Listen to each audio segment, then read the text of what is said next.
Hello friends, welcome to my channel trading opportunities. तो दोस्तों, मैंने क्या कहा था वैसा हुआ या नहीं हुआ? जो मैंने आपको बताया था, क्या वैसे मार्केट ने रिएक्ट किया? क्लियरली किया दोस्तों, क्लियरली। ठीक है ना? मैंने आपको साफ और सिंपल शब्दों में कहा था कि मार्केट यहां से टूटा तो है। ठीक है ना? पहले क्या है सिनेरियो चल रहा था, मार्केट ने एक ऐसी रेंज बनाई थी, right? This was a range of the market. ठीक है, इसको नहीं नहीं ऐसी नहीं थी, थोड़ी सी इसमें ट्विस्ट है, ऐसी कुछ थी, ऐसे कुछ। ओके, ये बीच की लाइन हटा देते हैं, डिलीट द ड्राइंग। ऐसी कुछ रेंज थी, फिर ऐसी रेंज हुई, फिर मार्केट ने कहीं ना कहीं इसको ब्रेक किया। और मैंने आपको बहुत ही क्लियरली कहा था कि कहीं ना कहीं ये यहाँ पे एक बड़ा चैनल मार्केट में बन रहा है। क्यों कहा था, उसके पीछे का reason, this was the reason. ठीक है ना? ये मार्केट कहाँ से कहाँ पे आ रही है, किस किस सिनेरियो में थी और अब किस सिनेरियो में आ रही है in the present condition, right? दोनों बताऊंगा आपको। पहले निफ्टी से स्टार्ट करते हैं। निफ्टी में दोस्तों मैंने कहा था या तो ये ऐसे ऊपर जाने वाला चैनल बनेगा या फिर सीधे जाने वाला। और हुआ क्या, सीधे जाने वाला चैनल बना। क्यों? उसके पीछे का रीजन दोस्तों ये है कि मार्केट यहाँ से यहाँ तक आ गई, तो अब ऐसा कुछ चैनल हमें देखने मिलेगा। ठीक है ना? तो मार्केट में दो लेवल्स हो गए, ये और ये। अभी बीच में अटकेगी बैठकेगी, बट ये हाई है और ये लो है। इसके बीच में मे बी नेक्स्ट हफ्ते तो निफ्टी नहीं निकलेगी, ऐसा मेरा अनुमान है। बाकी क्या होगा वो तो पता नहीं सकते, बट मुझे तो ये लगता है जैसे मैंने कहा वैसे मार्केट में हो रहा है। जितना मार्केट ने गेन किया पूरा आज निकल गया। ये हफ्ता मे बी, क्योंकि एक ही दिन में इतना बढ़ना, दूसरे दिन में पूरा डाउन आना, ये हफ्ता दोस्तों मे बी बहुत बड़े मूवमेंट्स देगा आपको। तो आप तैयार रहना, बहुत मजा आएगा। ठीक है ना? बहुत प्रॉफिट हो गया, तगड़े तगड़े बड़े बड़े प्रॉफिट हो गए, तो आप तैयार रहना। ठीक है? तो ये होगी रेंज। तो इसके बीच में मार्केट अपना जो भी करना है ट्रेड करेगा। ठीक है? यहाँ पे है तो हमें ऊपर की तरफ प्राइस एक्शन देख के ट्रेड लेनी है। हाँ, ठीक है ना? मल्टीपल रेजिस्टेंस दिखाई दे रहे हैं यहाँ पे, ये है, बहुत सारे रेजिस्टेंस यहाँ पे दिखाई दे रहे हैं। बट अभी मार्केट कैसे ऊपर जाएगा इनको तोड़ के या करके, वो हमें वक्त ही बताएगा। बट ये आप एक टारगेट रख सकते हो, अगर मार्केट यहाँ से ऊपर की तरफ बढ़ती है 24,500 से लेकर 24,800 तक का आप टारगेट रख सकते हो। ठीक है ना? और हमेशा याद रहे, derivatives are the contracts to be hedged. ये कॉन्ट्रैक्ट क्यों बनाए थे? हेज करके पैसे कमाने के लिए, ना कि आप नेकेड ले और उसमें बनाते कोई कोई पैसे नेकेड से भी। बट आपको अगर एक सेफली स्टार्ट करना है इसको, तो आपको एक हेज बनाना ही पड़ेगा। ठीक है ना? तो जिस हिसाब से हमने डिस्कस किया उस हिसाब से तो हमें क्लियर कट पता चल रहा है कि मार्केट की सिनेरियो में जा रही है। अब दोस्तों सेंसेक्स देखोगे तो सिमिलर काइंड ऑफ सेटअप, दिखेगा आपको। यहाँ पे भी मार्केट एक बराबर रेंज में रही, लेट से यहाँ पे एक रेंज बनाई। ठीक है? यहाँ से ब्रेकआउट दिया, ब्रेकआउट देके अब जो चैनल है मार्केट ने थोड़ा सा बड़ा कर दिया है। ठीक है ना? थोड़ा सा बड़ा हो गया है चैनल। अगर यहाँ से ऊपर जाती है तो 81,500 और 80,500, 1000 पॉइंट के बीच में मार्केट कहीं ना कहीं रुकेगी।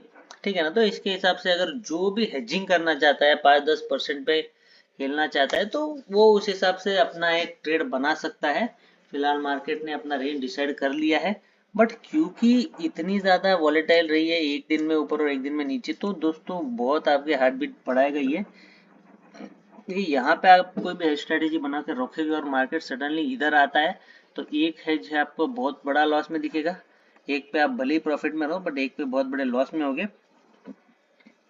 जब यहाँ से यहाँ आएगा तो थोड़ी जान में जान आएगी, बट दोस्तों कहीं ना कहीं ऐसा होगा। ठीक है ना? तो दोस्तों सेंसेक्स तो सिमिलर चल रहा था। ठीक है ना? अब दोस्तों बात करेंगे बैंकिंग्स और निफ्टी मिड कैप की। ये दो ऐसे सेक्टर्स है जिसका थोड़ा डिटेल में एक्सप्लेनेशन हम देखेंगे, क्योंकि मार्केट कहीं ना कहीं कल मतलब मंडे को ये दोनों सेक्टर्स की एक्सपायरी रहने वाली है, तो कहीं ना कहीं इन सेक्टर्स को थोड़ा सा डिटेल में देखेंगे। तो दोस्तों बैंकेक्स जो सेक्टर है उसमें हमने क्या डिस्कस किया था, ठीक है ना। बैंकेक्स दोस्तों थोड़ा सा हम पहले एक हायर टाइम फ्रेम में चल के देखेंगे कि किस हिसाब से हमने बैंकिक्स का एनालिसिस किया था। तो जैसे कि मैंने आपको कहा था दोस्तों कि बैंकिक्स में एक सेटअप बन रहा है, ठीक है ना। एक चार्ट पैटर्न बन रहा है जो कि कुछ इस तरीके से जा रहा है, राइट। ये देखो इस तरीके से कुछ चार्ट पैटर्न जा रहा है, ठीक है। अब दोस्तों कल मैंने आपको क्या कहा था, मैंने कल आपको क्या कहा था अगर आपको याद होगा तो, मैंने यहाँ से ऐसी लाइन खींची थी और वहां से वैसी लाइन खींची थी, राइट। मैंने आपको बहुत क्लियर कट कहा था कि मार्केट इससे नीचे कहीं पे भी नहीं जाएगा। और अब बैंकेक्स अगर आप देखोगे एकदम कट टू कट चला है। यहाँ से मार्केट आज ऊपर गई, नीचे आई, इधर से एक प्रोजेक्शन क्रिएट हुआ और फिर यहाँ से मार्केट ने बरोबर इस लेवल तक आपको टारगेट दिया है दोस्तों। इससे बढ़िया आपको मुझे नहीं लगता कहीं पे भी, क्या कहते हैं, इससे बढ़िया आपको कहीं पे भी मुझे नहीं लगता एनालिसिस मिल सकती है।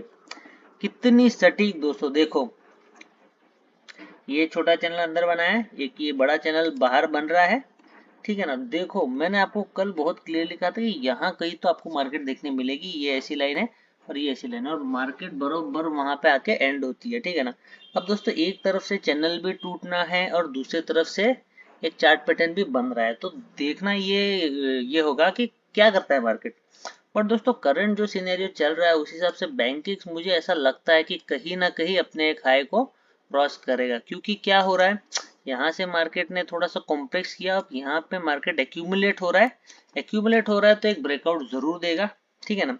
और ऊपर की तरफ ब्रेकआउट देगा तो एक अच्छा खासा टारगेट हमें यहाँ से ऊपर की तरफ देखने का मिल सकता है। तो 60,500 से लेट से 61,500, 1,000 पॉइंट की मूवमेंट हम एक्सपेक्ट करेंगे और मिलेगी भी दोस्तों, मिलना भी चाहिए, क्योंकि मार्केट उस कदर से ऊपर जा रही है दोस्तों। अगर आप देखते हो तो मार्केट उस तरीके से ऊपर की तरफ निकल रही है, ठीक है ना।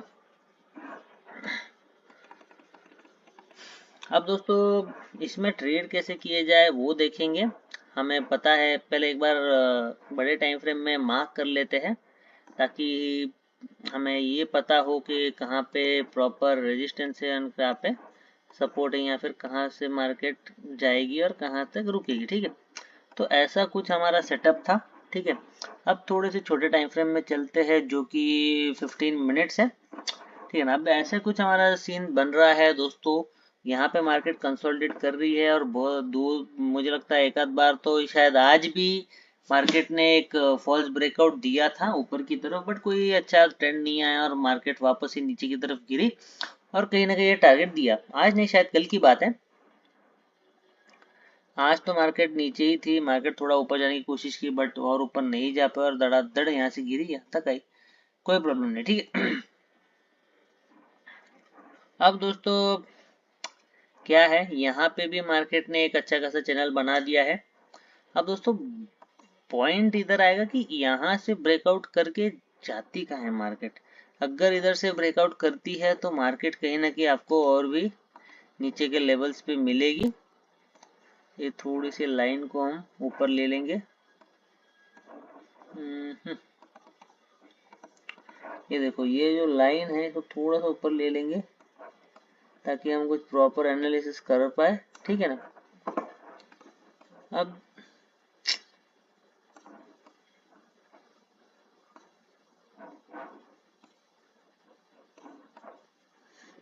अब देखो यहाँ से अगर ब्रेक होती है लेट्स से, तो मार्केट बहुत नीचे के लेवल तक आने की कैपेबिलिटी रखता है जो कि है यहाँ तक, ठीक है ना। और इधर से अगर ऊपर की तरफ ब्रेक होता है तो भी मार्केट बहुत ऊपर जाने की कैपेबिलिटी यहाँ पे रखता है, मतलब कि 61,500 तक कम से कम, ठीक है ना। तो दोनों तरफ टारगेट है। फिलहाल जिस तरीके से एक्यूमुलेशन हो रहा है हम यही सोचेंगे कि लेट से मार्केट अगर फ्लैट खुलती है तो किस तरफ ब्रेक करती है, ठीक है ना। एक प्रॉपर ब्रेकआउट अगर अपसाइड मिलता है तो मार्केट में ये लेवल बहुत बार टेस्ट हो चुका है, तो एक ऊपर की तरफ ब्रेकआउट आना चाहिए, इसकी बहुत ज्यादा संभावना लग रही है, ठीक है ना। और अगर नीचे की तरफ भी टूटता है तो भी एक बड़ी मूवमेंट आनी चाहिए, इसकी बहुत ज्यादा संभावना नीचे की तरफ भी दिखाई पड़ती है, ठीक है ना। अब दोस्तों ये देखना है कि मार्केट कहाँ कहाँ तक टारगेट आएगी। अब दोस्तों ये तो एक आपको पॉइंट बता देता हूँ कि मार्केट आप सोचोगे डायरेक्टली यहाँ तक आ जाएगी, तो ऐसा नहीं होगा। मार्केट मल्टीपल स्टॉप्स लेते लेते आएगी, ऐसे आएगी यहाँ पे, फिर कुछ थोड़ा कंसोलिडेट करके और फिर नीचे की तरफ आके धीरे धीरे इस पॉइंट तक आपको मार्केट आने वाले टाइम में दिखेगी, ठीक है ना। तो अगर मार्केट लेट से बैंकिंग्स अगर फ्लैट खुलता है तो जिस साइड भी ब्रेक करेगी वो उस साइड का होगा। अगर suddenly gap up gap down खुल जाती है बहुत ज्यादा, तो फिर मुझे नहीं लगता इस पॉइंट के ऊपर मार्केट कहीं ना कहीं बन पाएगी। आपको यहाँ पे एक प्राइजेक्शन देख के एटलीस्ट 59,750 तक का तो टारगेट रखना चाहिए नीचे की तरफ। और अगर मार्केट लेट से गैप अप होती है और यहाँ पे आपको एक प्राइजेक्शन मिलता है ऊपर की तरफ इधर से लेके ऐसा, तो आपको कहीं ना कहीं ऊपर की तरफ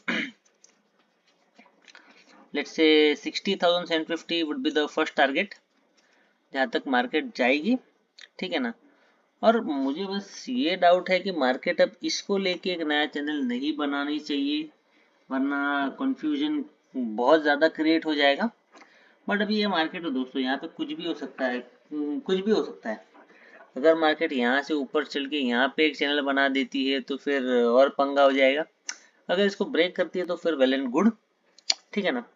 अब देखते हैं दोस्तों क्या मार्केट इधर से उसके ये एक चैनल बनाएगी या फिर यहाँ से ऐसा कवर करके सीधा ब्रेकआउट देगी, ये तो आने वाले टाइम में ही पता चलेगा। बट 60,750 का आपको फर्स्ट टारगेट रखना अगर मार्केट गैप अप होती है और यहाँ पे आके एक प्राइस एक्शन ऊपर की तरफ क्रिएट करती है और ऊपर की तरफ निकलती है तो, ठीक है। क्लियर। अब दोस्तों बात करेंगे निफ्टी मिड कैप की। निफ्टी मिड कैप दोस्तों सबसे एडवांस सेक्टर में कहूंगा। अगर 1 मिनट टाइम फ्रेम में जाके निफ्टी मिड कैप की एनालिसिस करते हैं तो दोस्तों मैंने आपको पहले ही कहा था कि बाकी के सेक्टर जो है वो इसको देख के कहीं ना कहीं चल रहे हैं। तो कैसा सीन बन रहा है अभी के लिए वो आपको मैं थोड़ा सा बता देता हूँ। जो हमने जैसे डिस्कस किया था कि मार्केट ने कहीं ना कहीं एक छोटा चैनल बनाया था, उसको ब्रेक किया और बड़ा चैनल बनाया, ठीक है ना। तो ये ऐसा बड़ा चैनल फिलहाल के लिए चल रहा है जिसमें आप अगर देखोगे तो एक ब्रेकआउट फेलियर आ चुका है ऊपर की साइड में, ठीक है ना। अरे ये कोई लाइन सीधी नहीं बन रही है। हाँ बस, ठीक है ना। अब ऐसा एक चैनल बन रहा है जिसमें एक ऊपर की तरफ ब्रेकआउट फेलियर आ चुका है और मार्केट नीचे की तरफ आ चुकी है। अब दोस्तों थोड़ा सा मुश्किल हो जाएगा, और ऐसे तो नहीं होगा कि मार्केट एक ही दिन में वापस ऊपर की तरफ भाग जाएगा और लो आ गया टारगेट खत्म, कोई टेंशन नहीं, ऐसा कुछ नहीं होता मार्केट में, ठीक है ना। तो कहीं ना कहीं अगर मैं मंडे के लिए कहूँ तो ये रेंज है, अगर मार्केट फ्लैट खुलती है तो ऐसे नीचे की तरफ नहीं जाएगी। अगर मार्केट नीचे की तरफ यहाँ से ऐसे निकल भी जाती है तो क्या करना है वो डिस्कस भी करना पड़ेगा। तो लेट से हम 12,000 का टारगेट पढ़ के चलेंगे अगर मार्केट यहाँ से कल नीचे और गिरने लग जाती है इस लेवल को तोड़ के, क्योंकि हमें हर प्रकार के एनालिसिस से ये रहना है, रेडी रहना है, ताकि एटलीस्ट ये पता चले कि मार्केट कहाँ जाएगी तो हम किस तरीके से ट्रेड करेंगे, ठीक है ना। अगर इधर से रिवर्स होती है तो 12,300 का आप टारगेट कल के लिए पकड़ के चलो। अगर ऊपर जाती है और तो 12,400 भी मिलेगा, ठीक है ना। क्योंकि आज हमने जो रेजिस्टेंस सोचे थे ना दोस्तों वो एक रत्ती भर नहीं चले, वो एक भी रेजिस्टेंस आज नहीं चले दोस्तों। मार्केट ने जो जीना आराम कर दिया और सीधा नीचे की तरफ आई। निफ्टी देखोगे, कोई भी सेक्टर देखो, इतनी बुरी तरीके से नीचे आए ना, कोई सपोर्ट रेजिस्टेंस काम नहीं किए, सीधा मार्केट नीचे आई, तोड़ दिया सब कुछ, ठीक है। हाँ तो यही है दोस्तों। ऊपर की तरफ हम 12,400 भी देख रहे हैं, 12,300 भी देख रहे हैं अगर मार्केट यहाँ से एक प्राइजेक्शन बना के ऊपर की तरफ निकलती है तो। नीचे की तरफ 12,000 हम देख रहे हैं फिलहाल के लिए तो, ठीक है ना। अब दोस्तों रही बात फ्लैट गैप डाउन की, अगर गैप अप होती है तो फिर मैं आपको डेफिनेटली कहूंगा कि आप नीचे की तरफ प्राइजेक्शन देख के नीचे की तरफ एक ट्रेड लेने की कोशिश करना। बट अगर इस पॉइंट के ऊपर ही एक ऐसे कैंडल बन जाती है ग्रीन जो कह रही है कि अब वो एक टारगेट देगी 12,400 का, तो ये भी पॉसिबल है दोस्तों, ये भी हो सकता है। तो अब उसको जाने देना, मे बी 12,400 का आपको टारगेट भी मिल जाए और वहां से मार्केट फिर रिवर्स कर जाए नीचे के लिए थोड़ा सा, या फिर अगर मार्केट ऐसे ऊपर खुल के यहाँ पे ऐसे रेंज बना दे, तो ऐसा कुछ भी सिनेरियो हमको आगे देखने के लिए मिल सकता है। ठीक है ना, तो ये भी कुछ ऐसा हो सकता है। ठीक है, लेट्स से अगर मार्केट कल फ्लैट खुलती है मतलब मंडे को, फिर तो हमें ऊपर की तरफ प्राइजेक्शन देख के ट्रेड लेना है। फर्स्ट टारगेट 12,300, सेकंड टारगेट 12,400, नीचे की तरफ आती है तो 12,000 ओनली। ठीक है, अब दोस्तों लेट्स से अगर मार्केट गैप डाउन हो जाती है, फिर क्या होगा? अगर गैप डाउन भी हो जाती है और पहले ऐसी कैंडल ग्रीन बन जाती है, तो ये ब्रेकआउट नहीं माना जाएगा, ये ब्रेकआउट फेलियर माना जाएगा और मार्केट फिर यहाँ से 12,200 क्या 400 भी जाएगी, 12,200, 300, 400 भी जा सकती है, क्योंकि बहुत ही पावरफुली ये चीज होगी। ठीक है ना, तब जाके हम 12,400 का कहीं ना कहीं एक टारगेट रख सकते हैं, बट 12,300 का भूलना मत। प्राइस एक्शन के बिना ऊपर की तरफ टारगेट के लिए मत जाना। ठीक है। तो दोस्तों मैंने, मुझे लगता है सारे सिनेरियोज आपको एक्सप्लेन कर दिए हैं। तो अगर दोस्तों मेरी नॉलेज आपको पसंद आ रही है तो प्लीज़ मेरे वीडियो को लाइक कीजिए, शेयर कीजिए, सब्सक्राइब कीजिए मेरे चैनल को। मैंने आज दो सेक्टर्स की एनालिसिस नहीं बताई आपको, ये सिर्फ इसलिए नहीं बताया ताकि आप मुझे डिस्क्रिप्शन बॉक्स में बताओ कि मुझे उस सेक्टर की एनालिसिस चाहिए, तो ही मैं उसकी एनालिसिस आपको दूंगा। तो उसके लिए आपको डिस्क्रिप्शन कमेंट बॉक्स में कमेंट करना होगा तो मिलेगा, वरना नहीं मिलेगा। ठीक है ना। तो दोस्तों इनको आप देख के ट्रेड कर सकते हो और उसके अकॉर्डिंग प्रॉफिटेबल हो सकते हो। तो दोस्तों मुझे लगता है आज के लिए इतना इनफ है, आज के लिए इतना ही रखते हैं। मिलते हैं दोस्तों आपसे नेक्स्ट यानी कि मंडे को।